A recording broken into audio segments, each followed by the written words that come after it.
was 4 or 5, something like that, I would go up to my mama and say, Mama, I'm gonna go live in Japan one day. I had that overwhelming feeling since I was a kid, I have to go here. And I was nervous, I don't know, I was like, I want to learn Ikebana, which wasn't true. I was like, Grandma, what's that? It's like, oh, it's Shigin. And she sang it for me. Really? Like my actual reason? Because I don't really tell people the actual reason. The actual reason is... Hey there, and thank you for tuning in. We're excited to bring you another great conversation today. If you like the show and want to support us, please hit the subscribe button so we can keep bringing you great content week after week. And if you're feeling extra generous, give this video a like and share your thoughts and comments down below. Thank you so much. And now, let's get into it.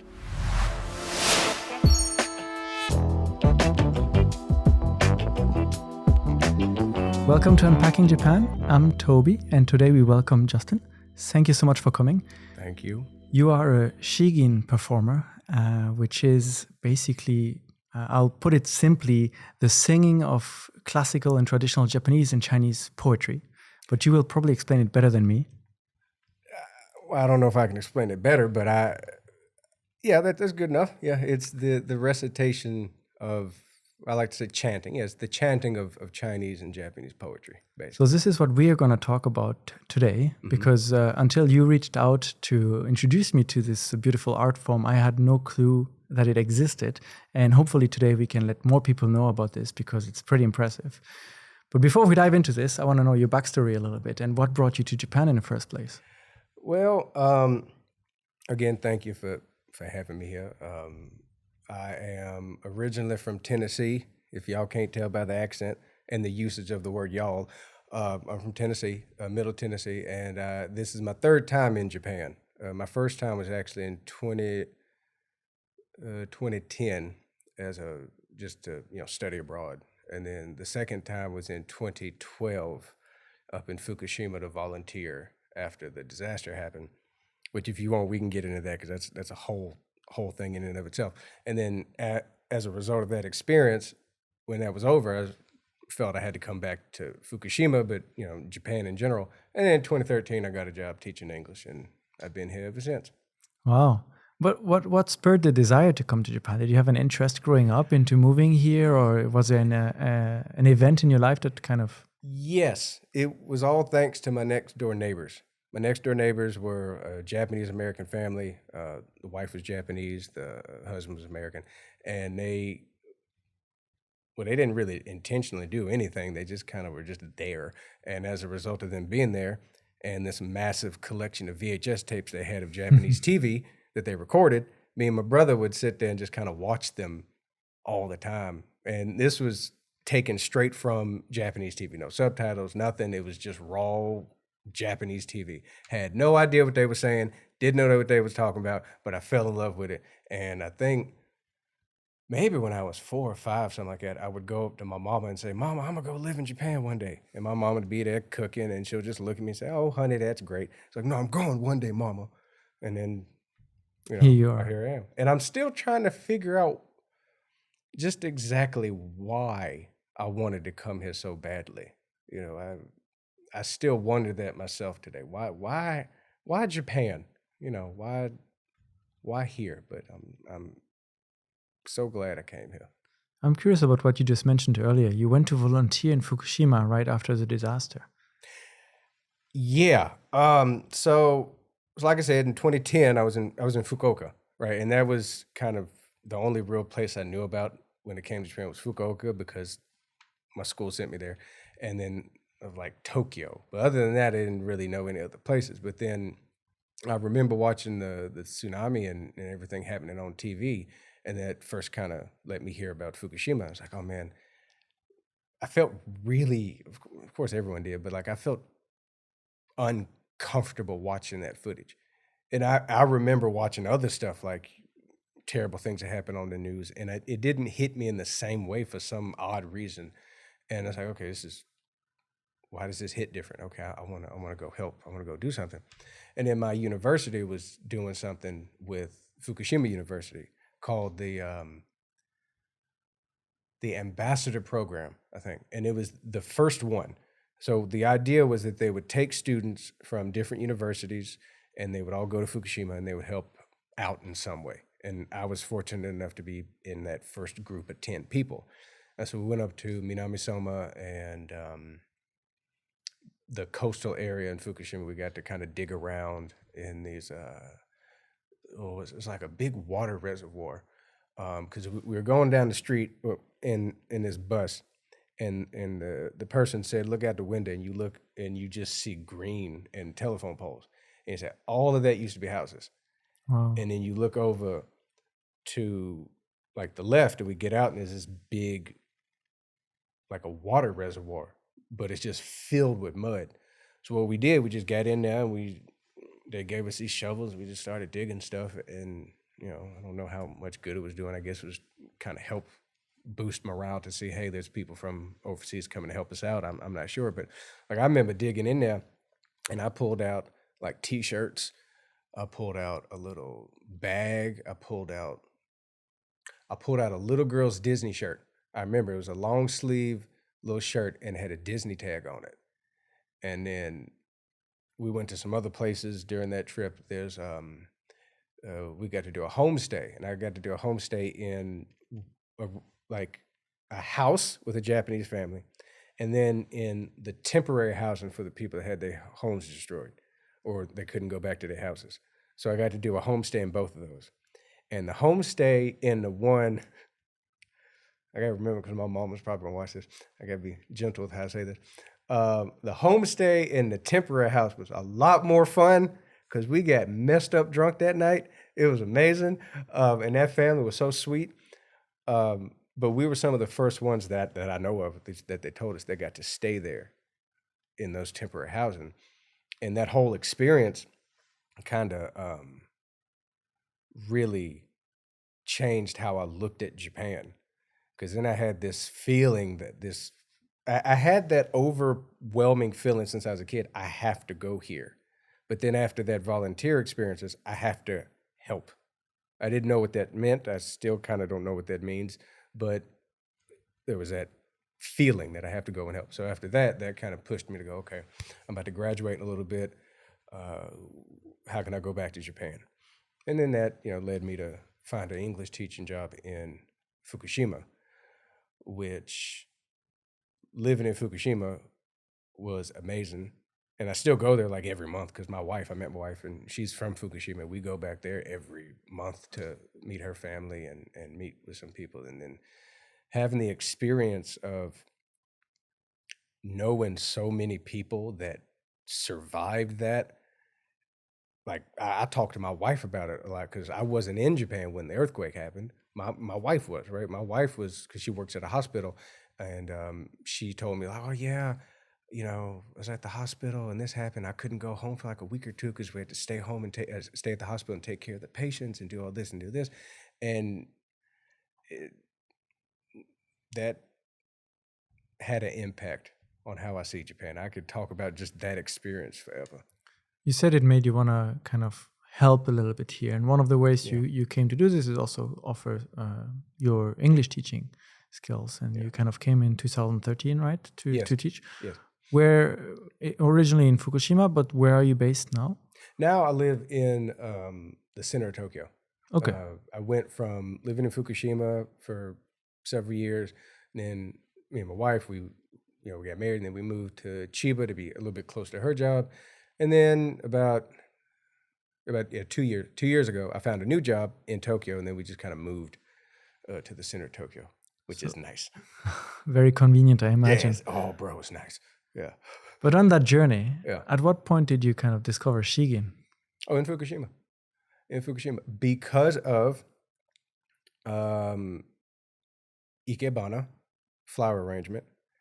And I discovered flower arrangement because of a wonderful elderly couple that are both neither with us, but that I met in America at my church, the Glasgows. And they introduced me, I'm gonna say their name, John and Lee Glasgow. They introduced me to Ikebana because they both had lived in Japan for a while. John, I think he was a Navy chaplain or something, and he lived in Japan for a while. And while here, his wife would get into Ikebana. And one day at church, she kind of showed me these pictures. And Ms. Lee, I love you, but like when I first saw those pictures, I was like, I don't care. Like Miss Lee, that's great. That's wonderful. Okay, right? 'Cause I wasn't really into flowers, you know. But after I moved to Fukushima, I was walking down the street one day, um, close to where my job was, and I looked over and I said, "Wait, there's this little house, just a house, and it had a Ikebana sign on the sign outside." It's like, "Hey, that's the thing Miss Lee was talking about." And I kind of looked in, and the gate was cracked open. I kind of looked in, and there's this old lady watering her flowers. And she kind of looked at me. She's like, "What you want?" I was like, I was nervous. I don't know. I was like, I want to learn Ikebana, which wasn't true, but I was scared. It's an old Japanese lady. You know, you don't want to make her mad. You know, you gotta be polite. And she took me to her house, and then that lady was the sweetest person I'd ever met, and she became my Japanese grandmama, Toriumi Sensei, and she first started teaching me Ikebana. And then one day, I was sitting there having tea with her because we usually would make matcha, we'd hand make it, and then just chat while during the lessons. And she pulled out this like book. She's like, "Yeah." I was like, "Grandma, what's that?" It's like, "Oh, it's Shigin." I was like, "Oh, what is that?" And she sang it for me, and I was like, "Ooh, what is this? I need to get into this." And then from that point, I just continued doing Shigin. When she sang that for you, what was the thing that kind of resonated with you and made you feel like, oh, I want to get into that? Really? Like my actual reason? Because I don't really tell people the actual reason. The actual reason is because the moment I heard it, it sounded like Byzantine chant. And that's the thing, that it sounded like Greek Byzantine chant a little bit. Because I'm Orthodox, I'm trying to be. And back home in the States, we would practice kind of forms of Arab and Greek chanting in church. And so I started, like barely started to learn how to chant in the US before I came to Japan. And then so when I heard the Shigin, I was like, that vaguely sounds familiar. And then later on, I would actually, when I learned how to sing some of the basics of Shigin, I would sing a little bit of it to some of my church friends. And even I contacted a professional choir group in the U.S. that do professional Byzantine and other forms of chanting. And I kind of told them like, "Hey, I'm living in Japan. I just discovered this form of Shigin. I think it sounds like Byzantine." And I sang a little bit over the phone and said, they were like, "Wait a minute, it kind of does." So that kind of was my initial spark that wanted me to continue doing it. But there's a whole bunch of other reasons why I'm still doing it. So for people that maybe are listening now and have no idea what this actually is, could you kind of sing a little bit and show us what it's like so people can have a reference? Okay. First, let me say I'm sorry to my sensei, my new sensei who might listen to this because I'm probably going to make 1,000 mistakes. But, okay, let's do it. So if any of y'all ever come to Japan and y'all want to try this, bam, there you go, product placement. But one of the...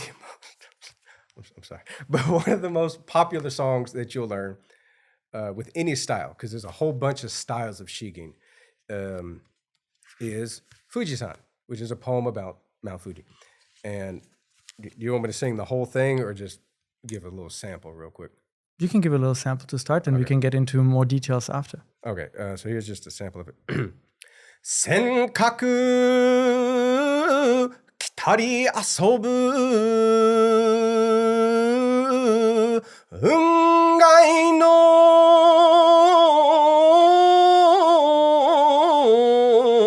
頂き like that.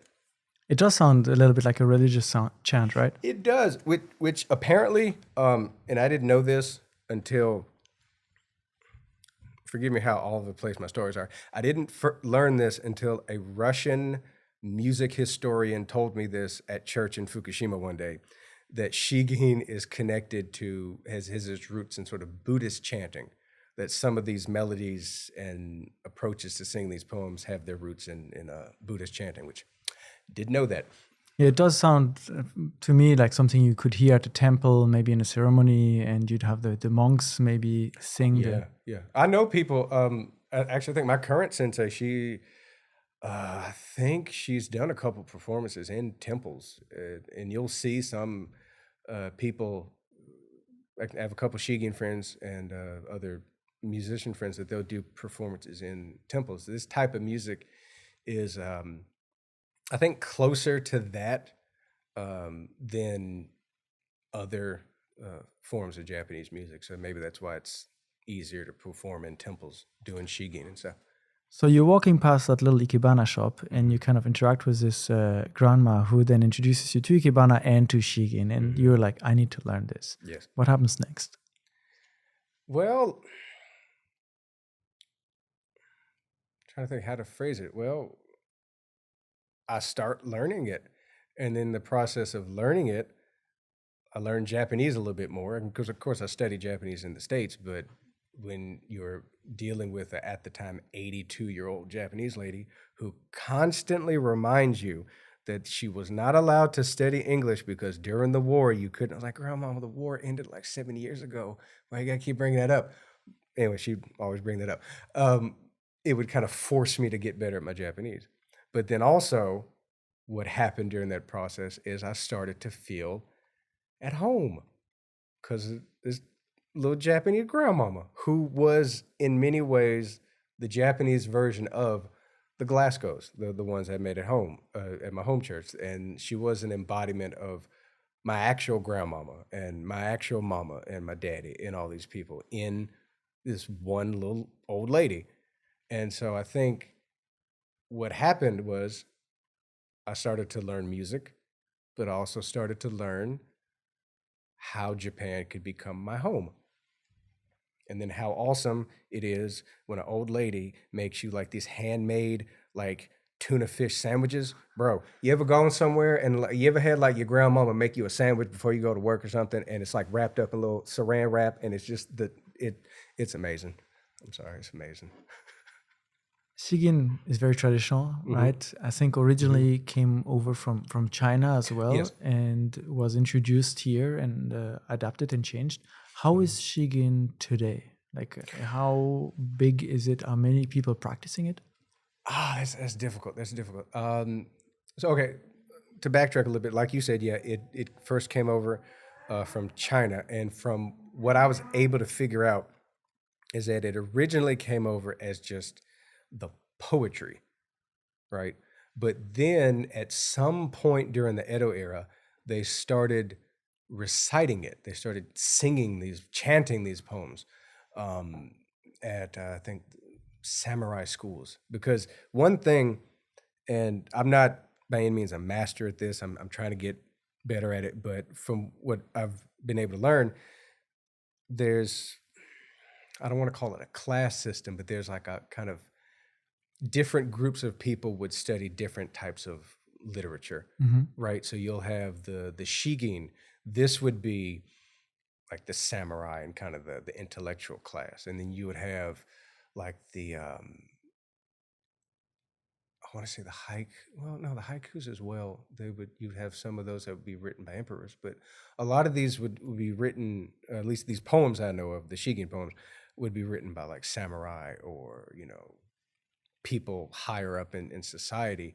And so you would have them, I think the samurai schools and these other places, they this would be part of their learning with how to recite these poems.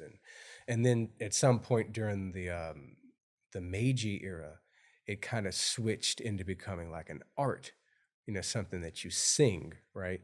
And then all these different schools would pop up, and like the school I'm part of, Kinjo, came out of Kyushu, and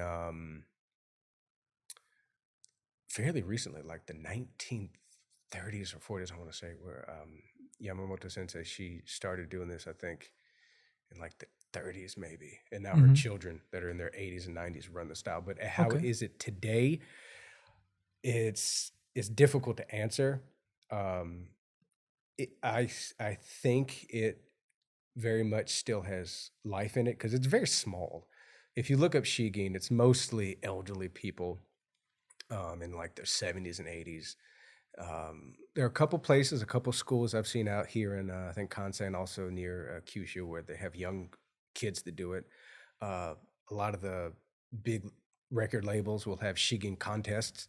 Really? Yeah, I have a couple of friends that went. I think I know a couple of people that won Columbia, King Record. One of my friends worked there, and I think Victor Records. Yeah, a lot of these record companies will have their own kind of division for Shigin, and it's hard. Oh Lord, it's hard to get into those and to progress through them. But if you do, then you get on a CD, and they make this CD. So it's still going. The Shigin community is still going, but I would say it needs more eyes on it. You know.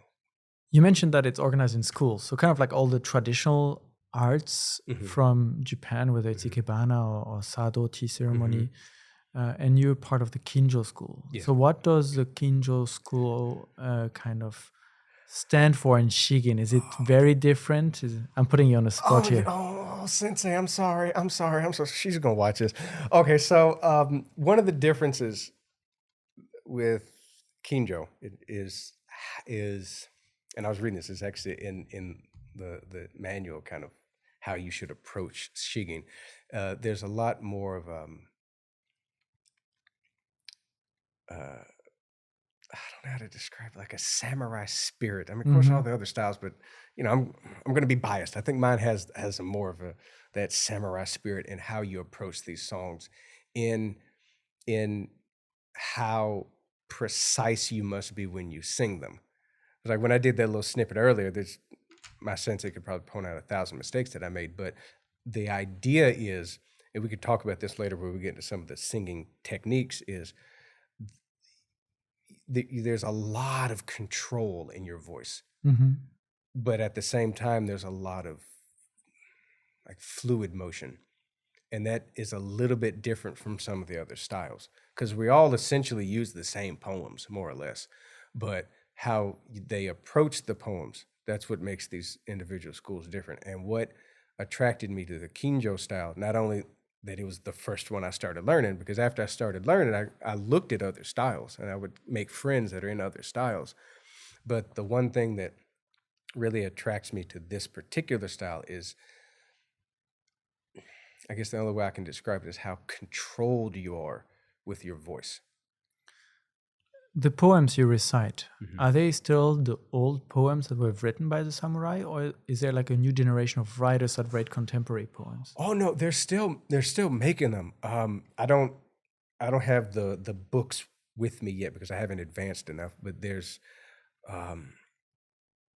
some poems that I think I talk about World War II that they use, and also I'm trying to remember, there are a few people I think that are alive that I've heard of, and maybe I think I talked to one maybe once, that make these poems.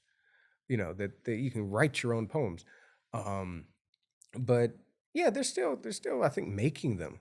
I don't know how recent the most recent ones are, but no, you still have people slowly creating new poems.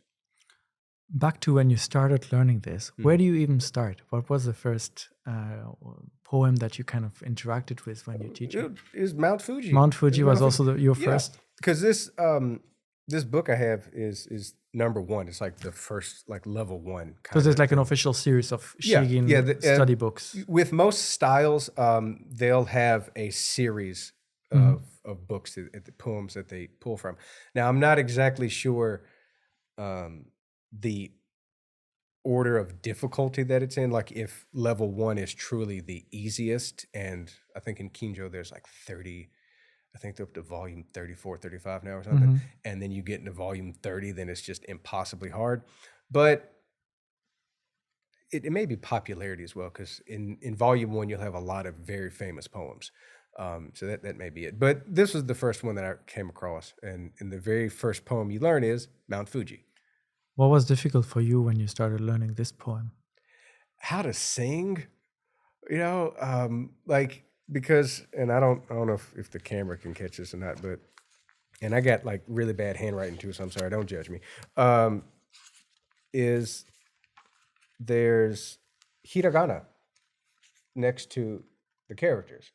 So if you could read hiragana, then you're basically, I can read the poem. You can read the poems. But the difficulty is in, I guess, your timing, and then, you know, the other advanced vocal techniques. Yeah, y'all are gonna get real mad at me later on when we talk about this, because like a lot of these techniques, I'm not exactly sure of the proper, technical way to describe them. So y'all gonna have to forgive me for that, but I'll do my But best. let's get into it now, actually. I'm Yeah. very curious because you showed us this poem, Mount Fuji, and you showed us the hiragana, Yeah. furigana that are next to it to indicate the pronunciation. But I can also see some red marks that I'm guessing are the intonations you have to follow Yeah. for each. Yeah. Oh, I can bring up this too. So yeah, when you look at a poem, of course, the markings will depend on the style, but this would be the Kinjo style here. I've been using this book for like 10 years. So you'll see this here, and if you're unfamiliar with that, it's a 4, right? And that would be your starting note. Well, what is a 4? That will come in with this. So this is a conductor, a digital conductor, and it's made by Suikosha. So I gotta show them love because they make some really good things. And this is what basically any Shigin school uses to do their vocal practice. So the conductor sets the tone, basically. Yeah, it sets the tone. So if you're going through this, and you're going up the scale, which by the way, sorry to go off topic a little bit, but if you're familiar with like Western music and you have was it do re mi fa sol la ti do, one of those is not present. Okay. With the Shigin style, the scale used here, so it's slightly off. So it's like 7. I think the do re mi fa sol la si is like, instead of 8 notes, it's like 7, right? So there's another little difference. But how it says 4, right? You'll look up here, and it's not written on this one, but in some ones they'll have like numbers written. And this would be 4. So that's your starting note for this song. That's your starting note. So here it says senkaku. So usually, if you're doing practice, your sensei will start kind of going up, kind of get you to warm up. And while your sensei is doing this, you'll start. And actually, you don't start singing. You don't start Shigin by singing. You start Shigin when you say the title. Like as soon as you say the title, you have already started. So that is part of the performance in a way.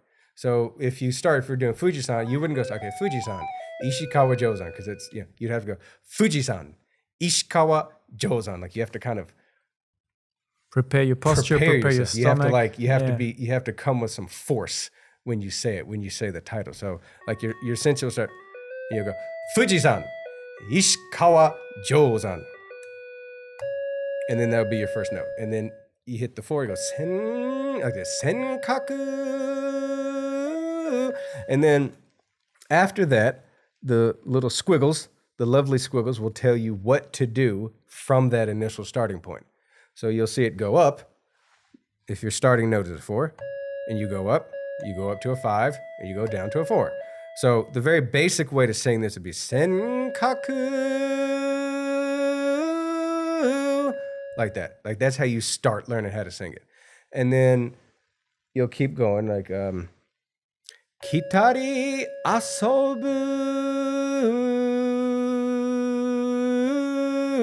And you basically follow the marks, right? You'll go down when it goes down, you'll go up when it goes up. And then the more you progress, you'll add to what's written there. So like the first part, it's like senkaku, like that, and that has its own separate name. And then you kind of learn how to do these little accents, which are incredibly hard. Oh, like I remember one time I was doing one of these. Can I go on a tangent real quick? Yes, go for it. I remember one time I was at grandmama's house, and this is when my Tennessee accent is going to come out. I was at grandmama's house, and we were going through one of these poems, and there was one of these parts where it has that little accent to it, and I couldn't get it. And I sat there, and she had me redo it like 30 times in a row until I got it. And I still don't get it sometimes. But like that is by far, like having to wrap my mind around how these accents work. Like there's something called the haneru and shitayuri, and they're essentially the same thing except they go in the opposite direction.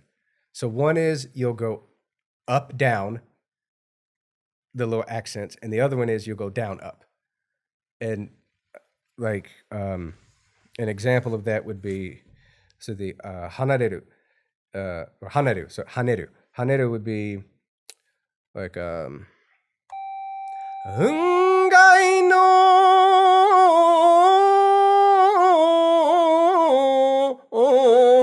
that oh, and it's sorry. So the way you kind of hold and guide the note up and down and have the little accent, that's this precision you were talking about with Kinjo. Yeah, and also when you stop it, which again, I'm gonna make 1,000 mistakes, but I hope this kind of, I can give you an example of what I'm talking about. So there's, I talked to my current sensei, like what are these 3 main kind of techniques?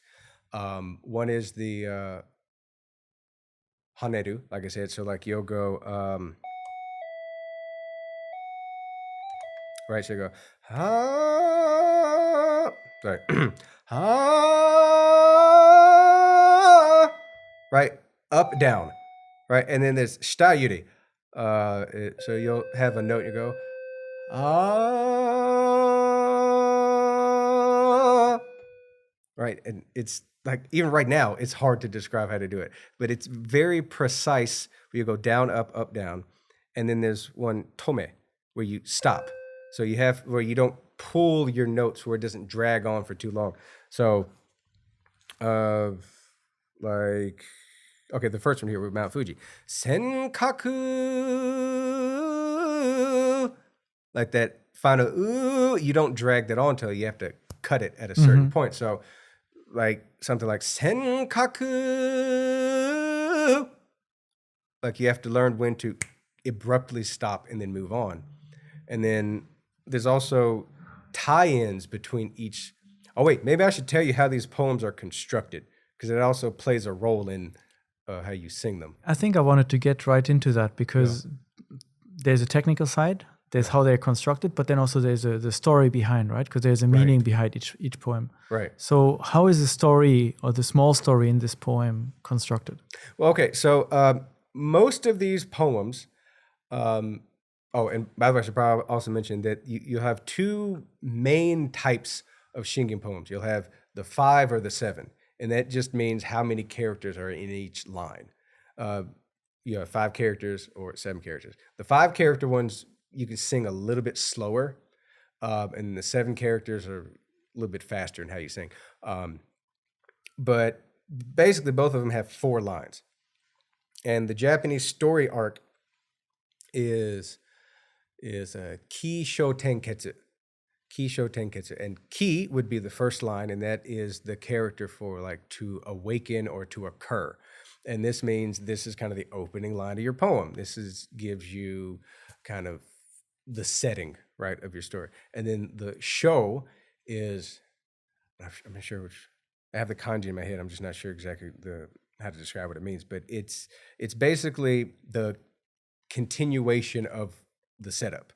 So the first line in the ki, you kind of lay the groundwork for your story. In the show, you give a little bit more detail and information of what's happening. And then in the ten, that is to turn around. That is a plot twist. Yeah, it could be a plot twist. Like a plot twist happens or some big moment happens in the story. That's usually where like the crescendo happens and you get all your power out in your voice, and that's the fun part of the song. And then you'll have the ketsu, which is the kind of tying. I think is the character like rope or to connect things together. So that's where you would get like some sort of moral of the story or kind of just wrapping up any message in the story. With a lot of these poems coming from traditional Japanese and traditional Chinese like classics written a long time ago, how was it for you to kind of read them, recite them, and have this an interpretation of it in a way to kind of retell the story, but with maybe a background and experience of your own that is completely different than the person who wrote this? Well, I would say that learning that people from 3, 4, 500 years ago can experience things that I experience here in 2024 really helps connect with the poems. Like there's one, there's one in this book actually, which has like a long name. It's called Fushiki Ankizano Utsuno Zini Daisu. That is a long name. Yeah, or another name for it is Kawanakajima. Other styles will call it Kawanakajima, and it's this it's like the quintessential samurai story. But how does that relate to me? Is because the underlining message here is one of like revenge, right? Being dealt wrong or being done wrong by somebody, and you wait to get revenge on them. Now, I don't understand taking a sword, waiting through the bushes at night, going up to cut somebody. I don't understand that, but I understand having feelings of kind of, well, you did wrong by me. I kind of, I want revenge, and how to struggle against that, revenge. And like, oh wait, this dude was like what 300-400 years ago. He dealt with that. Okay, maybe maybe I'll be okay, assuming I don't cut anybody with a sword. And then there's another one called Seiyashi, which is one of my favorites. It's quiet contemplations at night is basically, it's like 3 characters. It's quiet, night, and sitting. And this poem was written by, I think, a Chinese poet, Li Bai. Li Bai, and in, I think, the Japanese, it's Rihaku, is what they call him. But he's a Chinese poet, Li Bai, he's a Chinese poet. And he writes about being kind of out at night, looking up at the moon, essentially, and missing home, to be, to really, really condense it. And who doesn't understand it? Especially, anyone that comes to Japan, or anyone that leaves their home country and goes to another country. I think at some point you're going to understand what it feels like to be lonely. And then to read that and then to sing that, it kind of helps deal with it, I think, in a way, because it's not only me talking about my own feelings, it's me expressing someone else's feelings as well. Does that make sense? Like it's I'm the vehicle for this person to express those feelings like centuries later. And it's I don't know, it's a fun connection. It's like, hey, I'm not the only one. Yeah. When we were exchanging a little bit before you came, you told me that this poem, especially this kind of dealing with homesickness, helped you also navigate your experience here in Japan. How has the discovery of Shigin and starting practicing this kind of changed your experience living here? Well, I would say not necessarily. Okay, learning the poems has played a big role, and learning the stories and learning the feeling and the history and everything behind the poems has helped with that. But I would say more than the actual learning of the Shigin art is meeting the people within the community that helped with it. Because like I told you, I started meeting grandmama, right? And because I met her, then I'd eventually go from doing lessons at her house to the group lessons, because it's not only her, because we're part of this style. There's like regional meetings, there's prefectural meetings, there's nationals for the group. And then so that's introduced me to a community.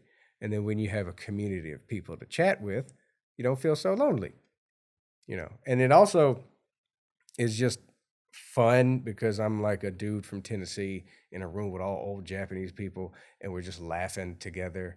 And then, like going to a national Shigin event with the majority of people in their 70s, 80s, 90s, and then after that, going to like an after party and getting drunk with like old people. There's something beautiful about that. You feel like, okay, I have a community of people I can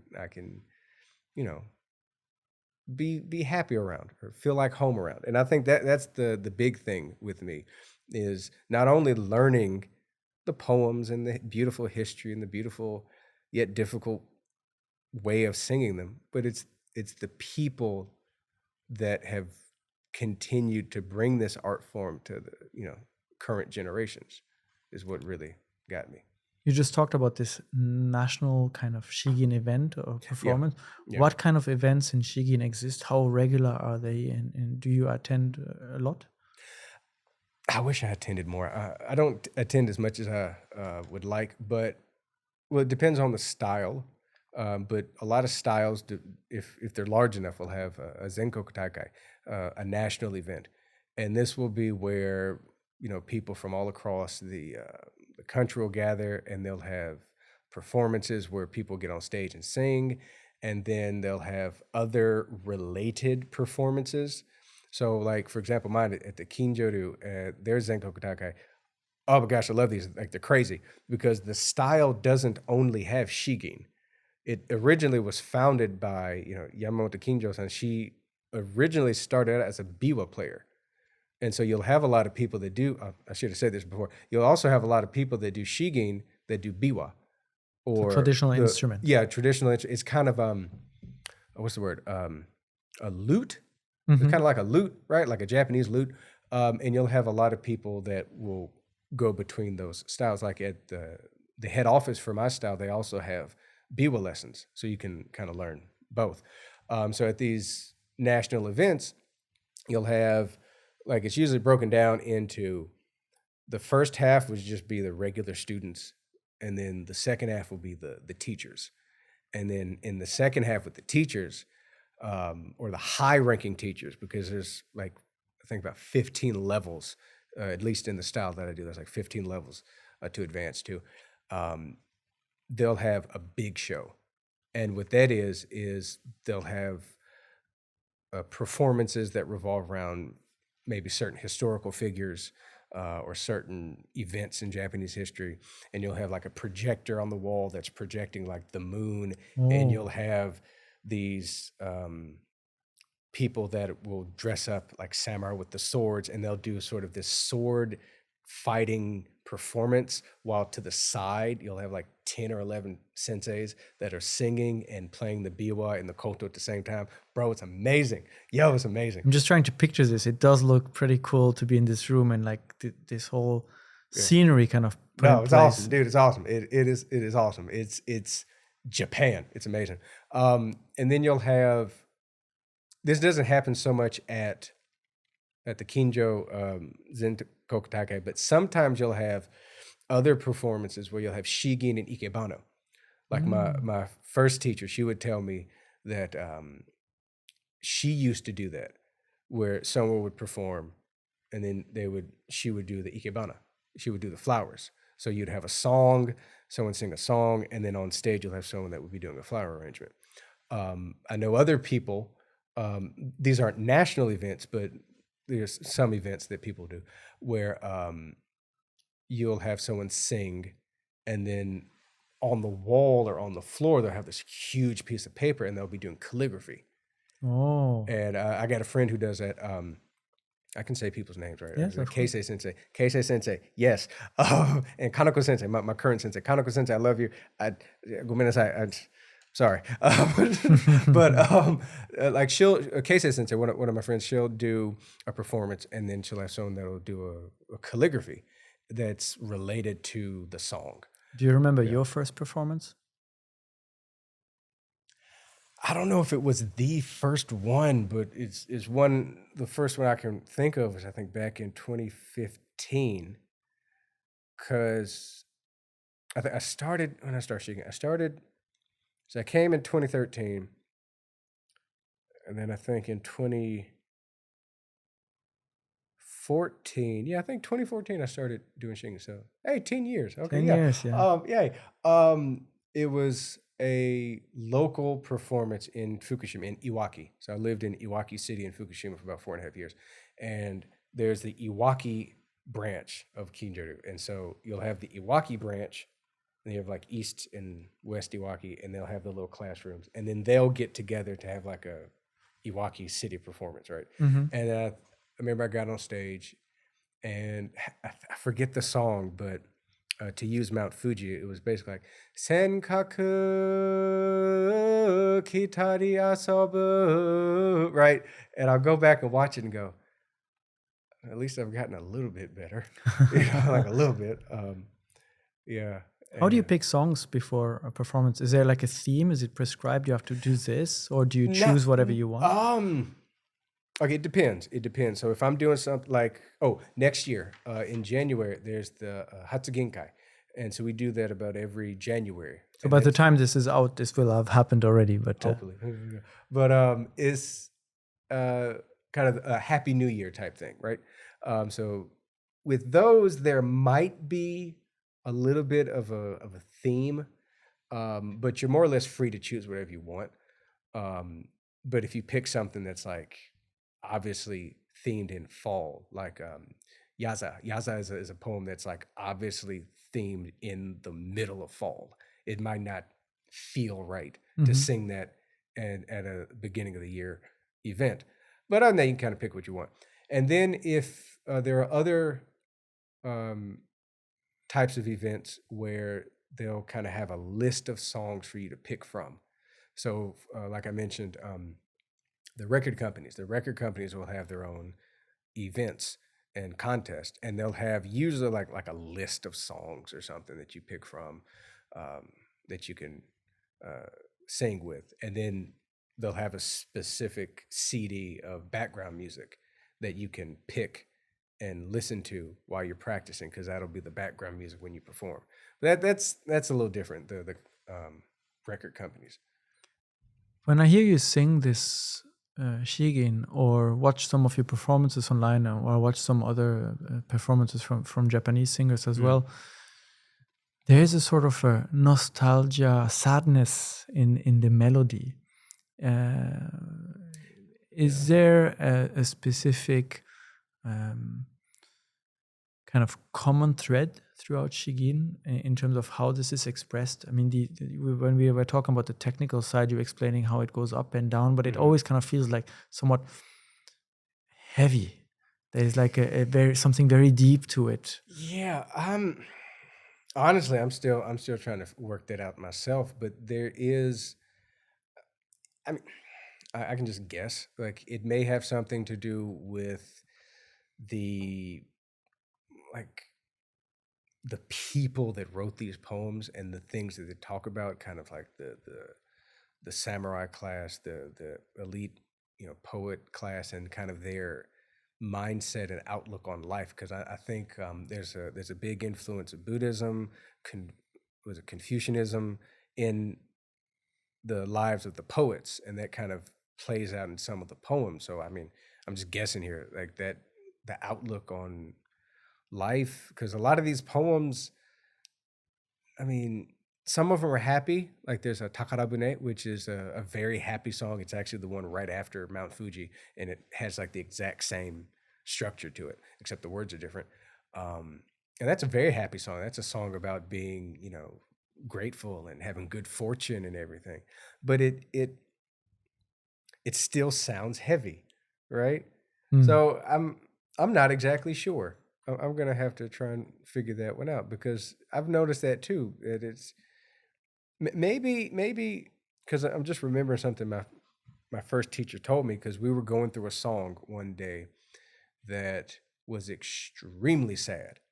It was basically about this mother during wartime, and I don't know which war, but just the context of the poem was her town was devastated by some war, and she's walking down the street carrying her newborn baby, and she can't figure out what to do, and she's thinking, okay, let me just lay the child down and go on about my business, because there's not enough food for all of us.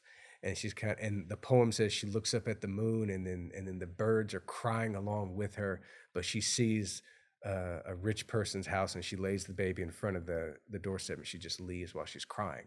And grandmama told me, she's like, okay, this is a very sad song. It's very emotional. Your emotions don't come into it. You are the vehicle of the poem, and you let the audience feel it, but you don't reveal your feelings. You don't put your feelings into it. you cause that sadness to happen in the audience, but not for yourself. And I don't that may be a reason why, because it's not trying to present the performer's feelings per se, but rather trying to be a vehicle so you could understand what the poet was trying to say, I guess. But I'm still trying to figure that out myself. When you perform or participate in those events, you mentioned most of the people are in the 70s, 80s, 90s. Mhm. I imagine the audience is maybe similar. Yeah. And not so many people are practicing this anymore. Mm. How can Shigin and these themes and these poems kind of be made more relevant to a younger audience? How can they?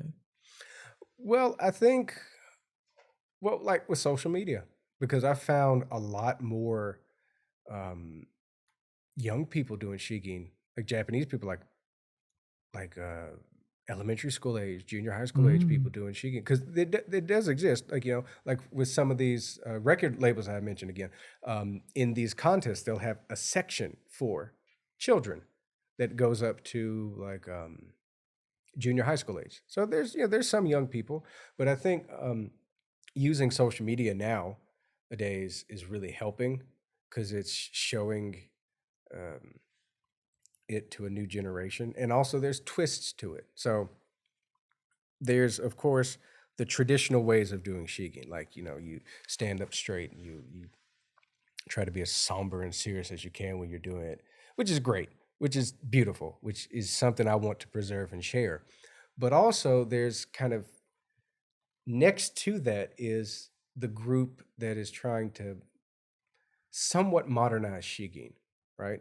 Either change how it is packaged while maintaining its core, that kind of serious nature of it, or they're trying to change the whole thing and just redesign it for a new generation. Like, for example, maybe you've heard of them. I'm not sure, but there's a Wagaki band, right? Yes. They're probably the biggest group in the world when it comes to Shigin, and I'll say that. I'll say that for later. I'll say that for later. And what they do, like with Suzahana-san, Yuko Suzahana-san, what she does with her voice and how she kind of like mixes it, right? She has that traditional Shigin style of singing, but then she mixes in with more pop sounding music. So you're getting sort of this balance between the two styles. Like I mentioned her, their Keisei Sensei, she has a group, kind of duet group called Shigin Shie. And what they do is they kind of do that same thing. They will mix modern music with dance and Shigin to kind of make it more entertaining and more modern.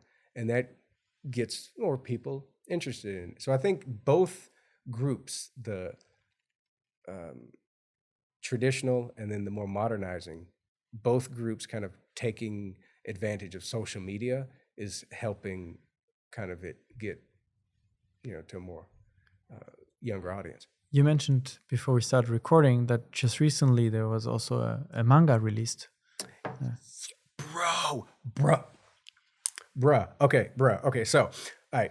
I was on Twitter, X. What should I say? X. I was on X the other day, right?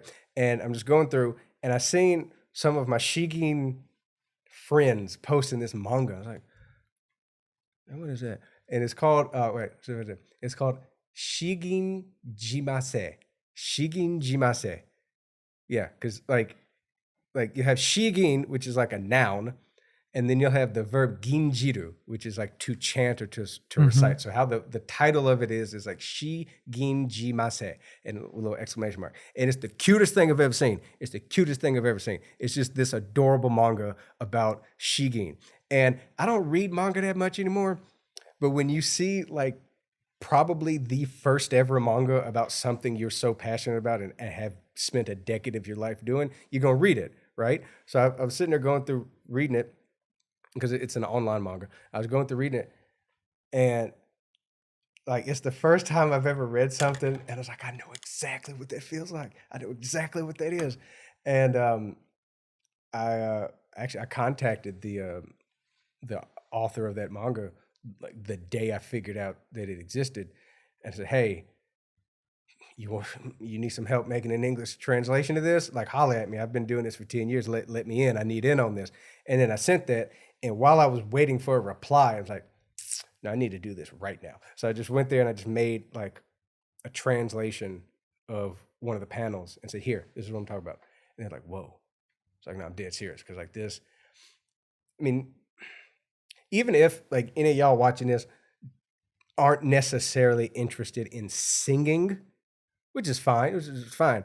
But one thing I want everyone to get from this is the benefit of diving into maybe an area of Japanese culture that isn't maybe so widely known, because, I am blessed and fortunate to have found this art form, but the community of people I've met because of it and the people I've been able to talk to because of it.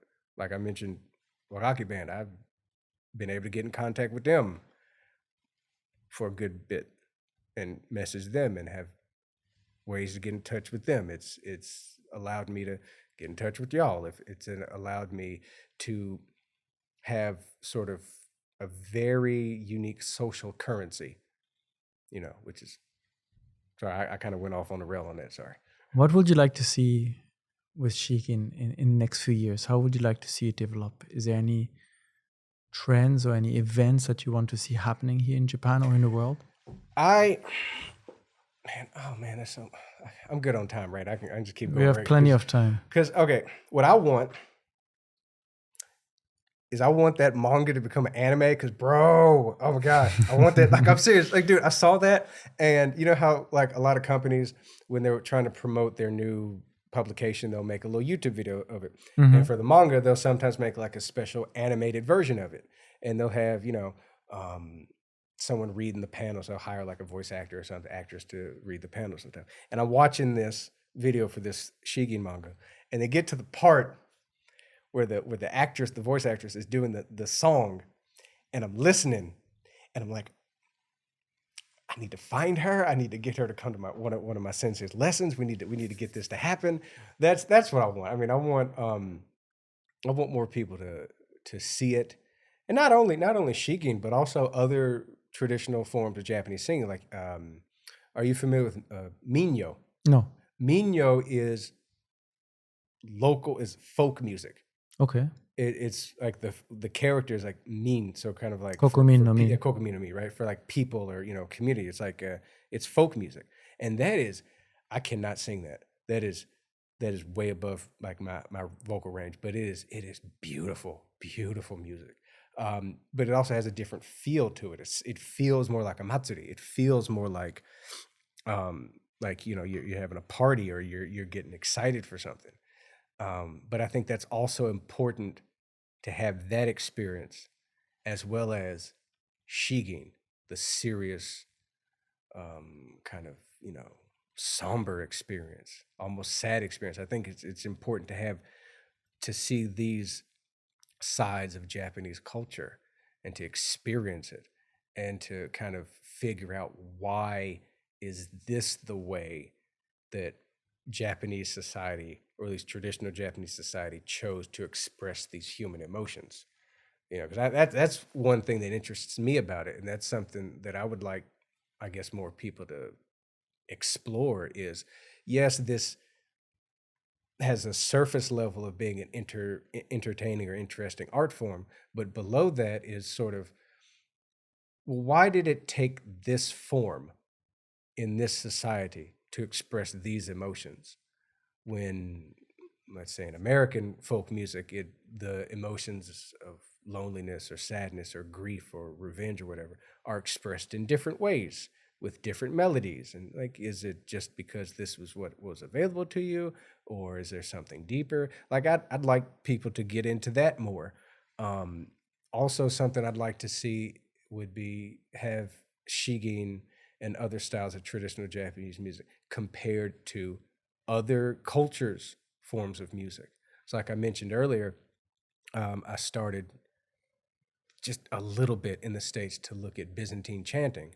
I would love, honestly, if I could have one thing done, it would be like a cross-cultural concert to have performers of Shigin and other Japanese music to be on stage with Byzantine chanters or Romanian chanters or Greeks or Lebanese chanters, Slavic chanters, and just to give a Japanese audience to say, hey, there's a lot out there. There's a lot of singing styles out there, and there's a lot of different ways to express these complex human emotions. And can I say this? Can I say I want to be on TV? Can I say, is that wrong to say? Because I want to be one of those people that goes on like those little comedy drama, those comedy TV shows for like 5 seconds to do. I want to do that. Like, watching like Japanese TV and they have that little corner where like they're just watching something silly and they go, ha, ha, ha, ha, ha. I want to do that once just because, I don't know, it'd be a fun experience. But that's, sorry. Yeah. If someone is now interested in starting Shigin and getting into this after listening to your story, where can they get started? Where can they get the materials? Where can they find schools? It depends where they live. Depends where they live. If they live in the U.S. on the West Coast, I believe. I think there's 1 or 2 schools somewhere in the West Coast. That's going to be a long trip for people that are not on the West Coast. Outside of Japan, there's almost no real options. And within Japan? Within Japan, well, you just look, I think, for Shigin in your local area. I mean, it depends. Like you might find there's a whole host of different, like I said earlier, schools. And depending on what part of Japan you live in, you'll surely be able to find one. But I would most definitely suggest you go to one, just join it. You don't have to become a member, but just join one of the lessons, just sit in on it. And especially if you're a foreigner, like if you're from like the States or somewhere like that, it's gonna make people so happy. Like if you're outside Japan, if you're obviously not Japanese and you go to a Shigin event, they're gonna love you. Like, oh wait, we got somebody to share this with us. It's gonna make them elderly people so happy. And then you never know that even if, like, let's say you find a school here in Osaka and you go to a lesson and it turns out Shigin's not your thing. That's fine, but that may guide you to another thing that you probably weren't aware of. If it's not singing, it could be like, ikebana, if you were never into that. It could be one of the styles of painting. It can just be a way to get introduced more and more into different parts of Japanese culture. You mentioned earlier in our conversation that one of your favorite poems is Seiyashi. Would you like to sing it for us as a conclusion? Okay, I'll try. Hold on. I don't know how well I'm going to do at it, but all right.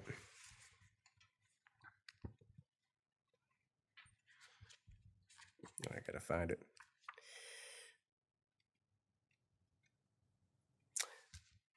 Okay. All right. Make sure I can see this properly. Okay. All right. Mind if I adjust the... Yeah, adjust. Go for it. Make yourself comfortable. Okay. Now, usually when singing this, you don't really use this, but just try to get my little note right. Okay, I'll try. Seiyashi, Rihaku, Shouzen,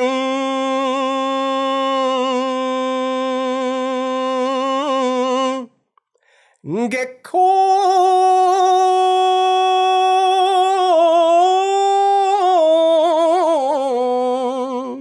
Miru,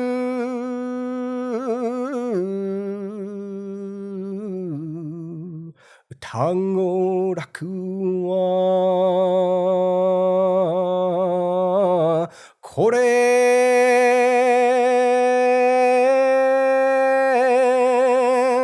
地上の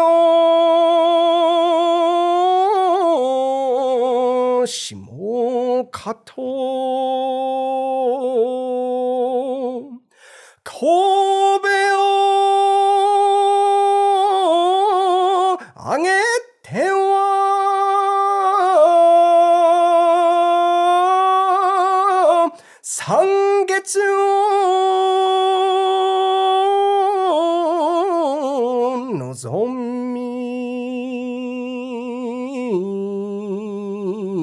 神戸を垂れては故郷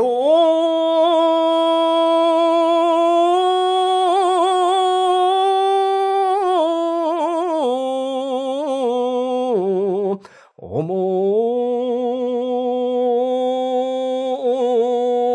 う There we go.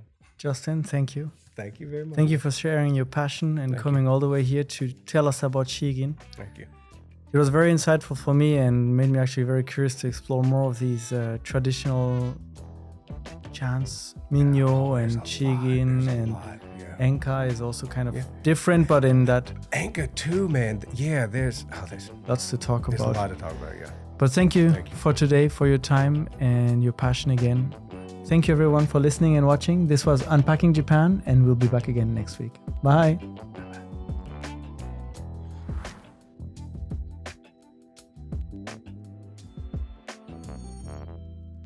Thank you so much for joining us today. I hope you enjoyed this episode as much as I did. Please hit the subscribe button so you don't miss out on future conversations. And we'd love to hear from you. Share your thoughts in the comment section down below. And if you enjoyed this episode, here are a couple more that we think you'll enjoy. Thanks again for your support, and we'll see you next time.